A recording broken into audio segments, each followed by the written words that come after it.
welcome to Politics on the Wheel and on the Review with Jay. Today, I'm bringing you some political J's and some things that happened within Nigeria within the last 1 week. You know, one of the striking things was the young man who was caught at the aircraft, who was shouting obedient, obedient, and Tinubu will not be sworn in on the 29th of May 2023. You could all recall that the presidential election was conducted on the 25th of February 2023, and Tinubu was declared a winner by the INEC, and the case is already in court where P2B of Labour Party and Atiku of PDP is challenging the result announced by the INEC. And this case, is something that is so interesting because going by the violence in the election, voter intimidation, and so on and so forth that happened in some major cities, the bypass of the electronic transmission method which the INEC promises, most of those challenges are things that the opposition parties are actually challenging at the court. And not to dive much into that, this young man was at the airport and was boarding, was in the flight, and he started shouting that the people's mandate must be recovered and OBI will not Tinubu will not be sworn in, and he was arrested by the security agency.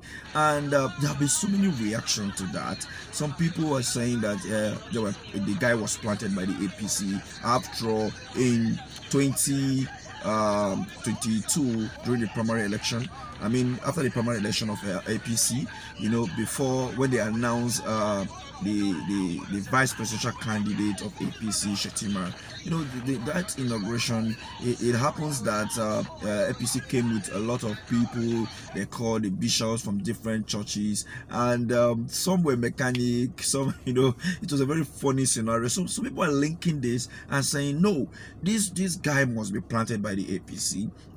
Festus Kayamo, FFK, and the rest of those APC guys are on top of the matter, saying no, this guy is going to face the wrath of the law. This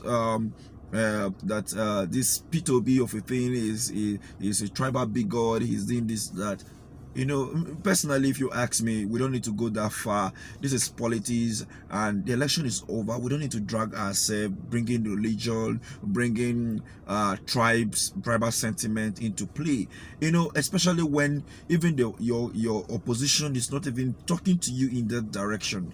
It's so worrisome to say that the incumbent or the ruling party is doing that. And some Nigerians are saying, yes, let this young guy face the law.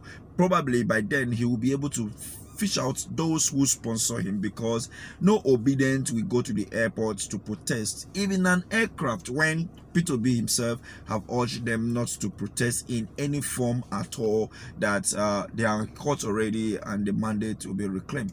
Now, to other news, trending stories.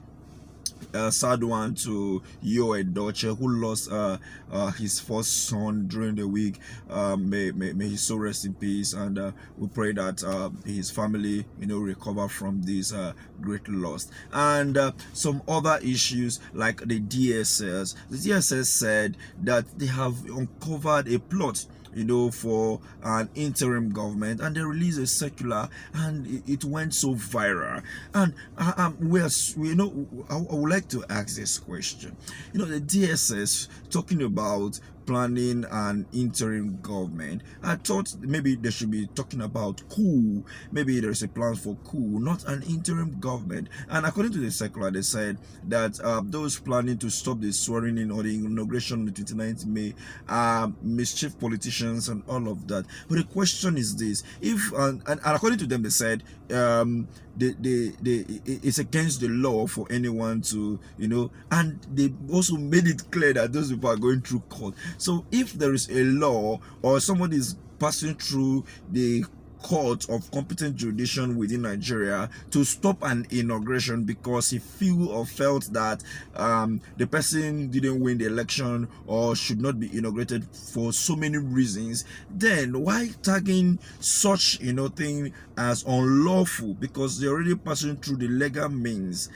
This is something that surprises me. And you know, it raises some questions. Some people said, what happened to Boko Haram? You've not been able to detect some of their plans, especially like the one what happened in Kuje. You couldn't detect it, you couldn't neutralize it. The kidnapping of the 200 girls, Chibok girls, are still out there. You've not been able to detect where they are, when it, you know, the plan, and when it happens, you couldn't neutralize it. And it's over 10 years, and nothing has been done about it. So why telling us about an interim government which is least of our worries? These are the reactions from Nigerians, and it was one of the top story throughout the week. Then we saw Portable, the Nigerian singer. The young man, you know, we know him for his rascality. You know, I'm sorry to use the word, you know, but you know, he's very agile. You know, his agility all the time.